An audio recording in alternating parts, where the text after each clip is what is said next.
A través de los años, muchas leyendas urbanas, históricas y de terror le han dado parte de su identidad cultural a México. Semana a semana, vamos a hacer un recorrido por todas ellas. Esto es Leyenda Urbana MX, con Ismael Méndez.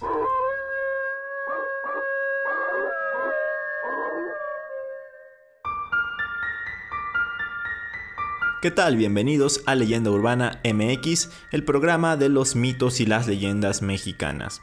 Un gusto poder saludarlos una semana más, ahora en el episodio 29 del podcast. Con la novedad de que ya somos 9,000 seguidores en Spotify. Hace algunas semanas les mencioné que al llegar a los 10,000 seguidores haría un episodio narrando los relatos de todos ustedes, así que es el momento para que puedan ir mandándome sus historias.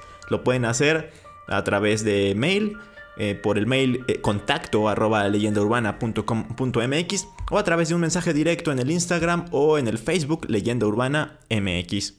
Es obvio que no voy a poder contar todas las historias, así que de las que me lleguen haré una selección, y esto por cuestión de tiempo y porque también siempre hay que darle una retocadita a la redacción para que fluya de mejor manera en el podcast.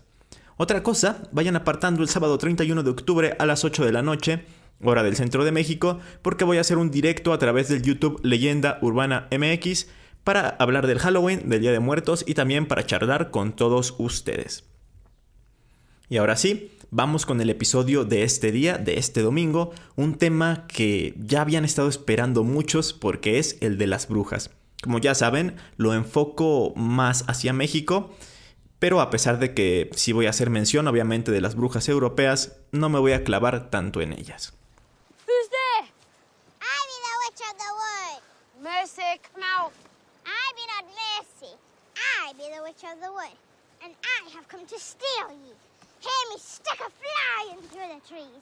Clickety-clackety, clickety-clackety. Mercy. Clickety-clackety, clickety-clackety. Quiet, will now disrupt. Si nos vamos a los orígenes de las brujas, nos tenemos que situar en la antigüedad, específicamente hasta antes del cristianismo, pues en culturas como la griega ya se hablaba de mujeres que eran llamadas pitas o pitonisas, quienes supuestamente se comunicaban con los dioses e interpretaban sus respuestas con respecto a las solicitudes que los griegos les hacían sobre su destino.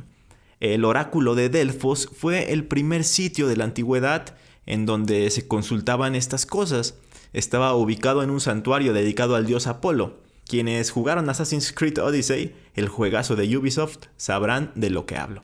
También en la misma mitología griega se hablaba de las Moiras, que eran 3 mujeres personificando el destino, pues se habla de que se aparecían 3 noches después del alumbramiento de un niño para determinar el curso de su vida. Quienes jugaron The Witcher 3, el juegazo de CD Projekt Red, estarán familiarizados con ellas. Más adelante también podemos encontrar a los arúspices romanos o los druidas de los pueblos galos y britanos.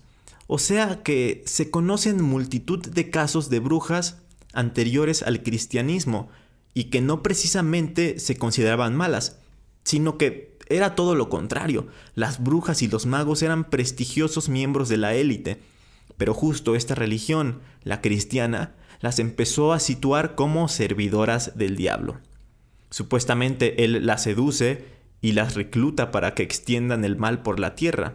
Es entonces cuando la magia, la hechicería y la alquimia pasan de ser conocimientos y habilidades a considerarse obra del diablo. Y así llegamos a una época oscura de persecución y cacería, en la que muchas veces, sin fundamento alguno, mujeres que simplemente tenían conocimientos de botánica, de herbolaria, astronomía, alquimia o ciencia en general, eran consideradas brujas, herejes, y eran juzgadas para morir en la horca o en la hoguera. Luego cruzaron el charco y tuvimos casos como el de las brujas de Salem, en Massachusetts, Estados Unidos. En 1692, las hijas de Samuel Parris, el reverendo del pueblo, empezaron a mostrar actitudes sumamente extrañas. Tenían convulsiones, fiebre y comportamientos erráticos. La falta de conocimientos médicos en la época y el arraigo hacia la religión hicieron pensar que se trataba de una obra del demonio. Así pues, más mujeres del pueblo fueron presentando estos síntomas y comportamientos raros. Esto provocó una locura total en el pueblo y empezaron a acusar a personas sospechosas de realizar brujería. Fueron acusadas muchas personas, se acusaban los unos a los otros, incluyendo a los pueblos vecinos. Los encargados de juzgar y de dar sentencia lo hacían de una forma nada objetiva, pues también se dejaron llevar por la histeria. A final de cuentas sentenciaron a muerte a 20 seres vivos, que murieron ahorcados. Digo seres vivos porque incluso juzgaron a animales. Había, me parece que 3 perros ahí entre las víctimas. Y incluso otras murieron estando en prisión. Más adelante los acusados comenzaron a ser absueltos y mucho tiempo después, investigadores declararon que todo esto pudo surgir por un hongo alucinógeno que se formaba en el centeno, un grano de consumo común en esa época. Y naturalmente la expansión llegó a México, si no es que ya estaba antes. Y es aquí donde la creencia de las brujas tiene características que las diferencian mucho de las estadounidenses y de las europeas. Papá, ¿es cierto que hay brujas? No, princesa, claro que no. Las brujas no existen. Pero antes, hace muchos años. Nunca, Flavia. Entonces la gente era muy ignorante. Y pensaba que algunas mujeres tenían pacto con el diablo. Entonces las quemaban vivas. ¿Las quemaban? Sí, creían que era la única manera de acabar con ellas. ¿Pero quién te ha hablado de las brujas? Una amiga del colegio. Pues dile que está equivocada. Hasta hoy nadie ha visto una verdadera bruja. Cuando pensamos en las brujas más clásicas siempre nos viene a la cabeza la nariz alargada, el sombrero negro, el gato negro, la escoba y la caldera. Pero todos estos elementos se fueron forjando en el imaginario europeo. Pero las brujas mexicanas no tienen nada que ver con eso, o si tienen características similares son muy pocas. Una de las razones por las que en nuestro país haya tantas diferencias respecto a las brujas es la herencia de los pueblos prehispánicos y de los elementos que se tuvieron de esas culturas. Muchos pueblos tenían una serie de sacerdotes que se creía estaban al servicio de los dioses. Esta especie de magos prehispánicos tuvieron mucha influencia, pues sus poderes eran empleados para bastantes cosas. Había curanderos, adivinos, o hacían limpias, además de que acumulaban conocimientos ancestrales sobre plantas medicinales, entre otras cosas. De esto se derivan, por ejemplo, los chamanes, los nahuales e incluso algunos de los brujos que se conocen en la actualidad.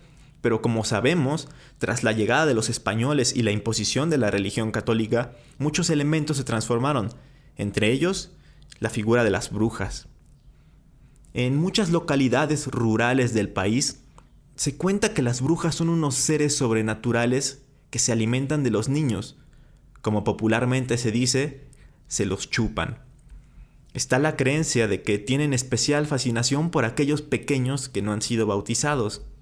Estas malvadas mujeres, al llegar la noche, se quitan las piernas, las acomodan a un lado de la hornaza del fogón y se ponen las patas de un guajolote. Luego se arreglan el pelo y salen volando por las puertas o ventanas. Al llegar al suelo se prenden como bolas de fuego para comenzar a merodear por 2 o 3 horas tratando de oler o ver una buena carnada de niños o incluso de hombres borrachos. Obviamente, las mamás de niños pequeños son las que se preocupan más por este tipo de historias y es por eso que para proteger a sus hijos lo que hacían o lo que hacen incluso en la actualidad es cerrar bien las ventanas y puertas, colocar veladoras cerca de sus santos y después de rezar, de igual forma, consiguen cruces de ocote y tijeras cruzadas para ponerlas cerca de las puertas, bajo la cama y bajo la almohada, porque, según la creencia, cuando no encuentran obstáculos, llegan y chupan la sangre del niño en el cuello o en un pie hasta dejarlo casi muerto. Hace algunos años fui a un pueblo en el estado de Hidalgo que se llama Carboneras. Está muy cerca de Mineral del Chico y de Real del Monte, prácticamente está en medio de los dos lugares. Y pues yo, como siempre, con la curiosidad de estos temas, le pregunté a algunos de los habitantes que si se contaba algo misterioso en la zona. Y todos, absolutamente todos, me hablaban de las brujas. La creencia era real y muchos afirmaban haberlas visto, tanto en forma humana como en bolas de fuego. Una persona me llegó a decir que sospechaban que una señora que vivía en una cabaña era bruja. Y otro dato de verdad impactante está relacionado con esta historia de que se quitan las piernas. Pues según ahí en la localidad había ciertas personas que se dedicaban a buscar las piernas para robárselas y vendérselas a los más escépticos. Al caer la noche es fácil sugestionarse porque la oscuridad es abismal y además todo está rodeado por cerros y por bosque. Y la verdad, el ambiente, una vez escuchadas las historias, se pone muy, muy tétrico. En el pueblo mágico de Atlisco, ubicado en Puebla, se dice que las brujas se aparecen en el Cerro de San Miguel, en donde en la parte alta, en la cumbre, está edificada justamente una capilla que está dedicada a San Miguel Arcángel. Lo curioso es que según solo llegan a una pequeña plaza que está antes de la capilla, no pueden subir más, y desde ahí emprenden su vuelo hacia el pueblo. El miedo hacia ellas era tanto en ese sitio que años atrás la gente se encerraba temprano en sus casas y de hecho no se atrevían a subir al cerro después de las 9 de la noche. En el estado de Tlaxcala también hay una creencia muy arraigada sobre estos seres, aunque allá se les conoce más bien como Tlahuelpuchis. Ya hablé de ellas en el episodio anterior porque las consideré como vampiros, así que si no lo han escuchado vayan a hacerlo. Por lo pronto les resumo. Se cuenta que estas mujeres, que a simple vista parecían normales, recibieron una maldición al nacer que las marcó de por vida. Al llegar a la pubertad, en el momento en que tienen su primera menstruación, sus poderes malignos se manifiestan. Ellas se alimentan de sangre humana y tienen la necesidad de hacerlo unas 3 o 4 veces por mes. Tienen marcada una preferencia por la sangre de los niños o bebés menores de 10 meses. Generalmente hacen esta práctica a altas horas de la noche, entre las 12 y las 4 de la madrugada, pues es cuando más merodean en busca de sus víctimas. Al acercarse a las casas, se convierten en guajolotes e hipnotizan a los habitantes. Una vez que todos duermen, la Tlahuelpuchi vuelve a adquirir su forma humana, muerde al niño y sale de la propiedad. Para ahuyentarlas, como en el caso de las brujas, se tiene la idea o la costumbre de colocar debajo de donde duermen los niños una cajita que contenga agujas, un cuchillo, alfileres, un pedazo de metal brillante o tijeras abiertas. Y así, en muchos pueblos y muchos estados se cuentan diferentes versiones de las brujas. Incluso en la enorme Ciudad de México se contaron estos relatos, aunque claro, esto sucedió antes de los años 70, cuando la ciudad aún no era lo que es en la actualidad y aún conservaba sitios más relacionados con lo rural. De hecho, en zonas aledañas, es decir, en los límites con el Estado de México, se sigue hablando de ellas. Un ejemplo perfecto es el Cerro del Chiquihuite, que comparte Tlalnepantla de Vaz y la delegación Gustavo Amadero. Este cerro es famoso por varias cosas. 1, porque ahí entrenaban el Che Guevara y Fidel Castro. 2, por las antenas de televisión. 3, por la Cueva del Diablo. Y 4, por las bolas de fuego. Desde que yo era niño recuerdo haber escuchado historias en las que había noches en que según las brujas salían a hacer sus hechizos malignos. Y los avistamientos de esas tan famosas bolas de fuego que parecen moverse sin dejar rastro de vegetación quemada. Hay hasta videos en YouTube en los que se captan en cámara supuestas bolas luminosas apareciendo y desapareciendo en la parte alta del cerro. Los científicos han afirmado que este fenómeno se debe a los rayos, son nudos electromagnéticos que toman esa forma. Pero los más creyentes afirman que esta figura de fuego se relaciona con las brujas europeas que prendían sus brujas y daban vueltas, creando la ilusión de convertirse en llamas. Ahora vamos al norte del país, porque en el año 2006 se viralizó un video en Monterrey. En este video se logra ver el Cerro de las Mitras y ahí en lo alto una silueta volando. Esta silueta tiene la forma de la bruja clásica, montada en su escoba y toda la cosa. Curiosamente, 2 años antes, muy cerca de ahí, a un policía municipal se le apareció una bruja. Yo sé que esta no es una buena referencia, de hecho es pésima, pero era citar esto o a TV Notas, así que Cultura Colectiva escribió lo siguiente. La madrugada del viernes 16 de enero de 2004, Leonardo Samaniego, policía de Guadalupe, en Nuevo León, fue abordado por un ente sobrenatural. El policía realizaba un recorrido rutinario en la patrulla cerca de la colonia Valles de la Silla. Al girar en la calle Aldama, cayó algo de peso y volumen considerable de un árbol. pero antes de tocar el suelo, flotó lentamente y se dirigió hacia la patrulla, la cual alumbró la inquietante figura, y el policía pudo notar los enormes ojos negros, túnica y capa que cubrían a un humanoide con aspecto femenino, débil y viejo, una imagen de los relatos de la infancia, una bruja. De inmediato, este relato fue cubierto por noticieros televisivos e incluso se hizo un retrato hablado que en cierta parte ha provocado burlas, pues el dibujo es una bruja clasiquísima, casi sacada de un cuento ilustrado. Estos dos hechos dieron de qué hablar, obviamente, y fortaleció la creencia de que hay brujas en el norte, en el estado de Nuevo León, aunque, como en todo, salieron explicaciones, más que nada del video del cerro, y es que se ha dicho que lo que se ve volando simplemente es un globo. Por el contrario, hay quienes fueron más allá y dicen que se trata del monstruo de Flatwoods.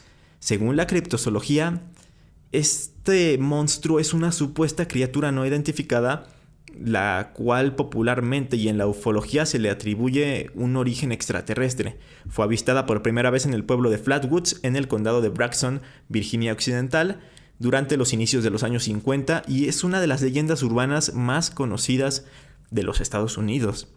Seguramente ustedes llegaron a ver este famoso video de la bruja regia. Háganme saber su opinión acerca de él. Luego hay otro tipo de bruja, que es la que hace trabajos, como se le dice coloquialmente, desde amarres hasta limpias y otras cosas relacionadas. Estas son, digamos que un secreto a voces, y en muchas partes del país son populares. Seguramente ustedes en donde viven saben que hay una mujer que se dedica a hacer estas cosas. Es bien sabido que muchas son charlatanes que se aprovechan de la ignorancia o de las creencias de la gente para, a través de la sugestión y los placebos, pues supuestamente ayudarles. Sin embargo, hay algunas que han alcanzado la fama, como la ultra conocida Pachita, de la cual surge la leyenda de la Casa de las Brujas. Esta casa está ubicada en la colonia Roma de la Ciudad de México, a un costado de la Plaza Río de Janeiro. Es más bien un edificio, fue construido por el ingeniero británico Pilkington en 1908. Fue el primer inmueble de departamentos con estilo gótico en la ciudad. Y esto pues fue mandado a hacer por el presidente Porfirio Díaz durante las celebraciones del centenario de la independencia. Inicialmente la Casa de las Brujas fungió como hotel y luego como un edificio de departamentos de lujo. La construcción, déjenme decirles, es preciosa. De hecho, una compañera del trabajo, que es venezolana, nos contó que cuando recién llegó a la Ciudad de México y estaba buscando departamentos, vio que estaba en renta uno en ese edificio. Ignorando toda su historia, preguntó por el costo y además de darse cuenta que estaba extremadamente caro, pues también salió conociendo la leyenda.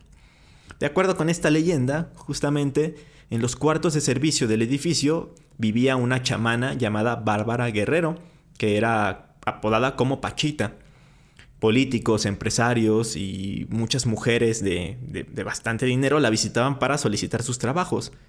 Según algunos, Pachita realizaba cirugías con cuchillo, sanando a sus clientes de sus dolencias. Además, esta bruja realizaba rituales donde invocaba a toda clase de fuerzas y espíritus. Vecinos y habitantes aseguraban que en el edificio aún deambulaban las fuerzas sobrenaturales. Otros aseguran que la mujer, que falleció en 1979, solo era una charlatana. Aunque curiosamente el apodo del edificio no se debe a Pachita, pues fue llamado así en los años 40, mucho antes de la presencia de esta mujer. El nombre viene de los niños que jugaban en el jardín de la Plaza Roma, hoy la Plaza Río de Janeiro, y también que estudiaban en los alrededores, ya que ahí había muchas escuelas. Y es que el peculiar aspecto de la construcción hizo que se empezaran a contar historias de que ahí espantaban. Y luego ya cuando Pachita vivía ahí y hacía sus trabajos, pues también se veía entrar y salir a muchas mujeres de avanzada edad, por lo que también las empezaron a relacionar con las brujas. Lo que sí es que hasta el día de hoy se siguen contando historias espeluznantes del edificio. En el segundo episodio de este podcast les hablé de un caso que salió en La Mano Peluda. En él, una joven llamada Brenda narró al locutor que se había mudado al edificio hacía apenas 10 días y pues empezó a sentir muy extraña en su departamento, así que llamó a una experta en todo este tipo de cosas, en Feng Shui se llaman, me parece, esto, y ella le aseguró que había una energía muy pesada.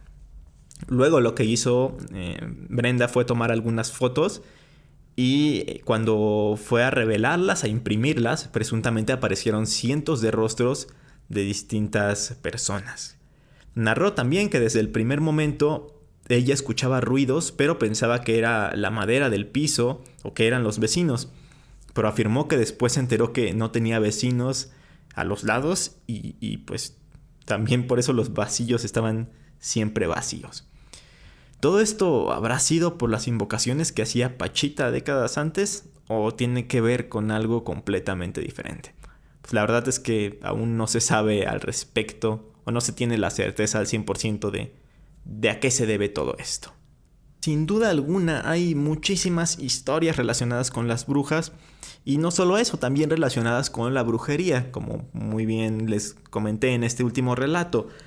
Pero bueno, pues la cuna de la brujería, podríamos decir, en México es Catemaco y le voy a dedicar un episodio próximamente solamente a ese lugar. Así que por el momento no nos vamos a adentrar más en la brujería.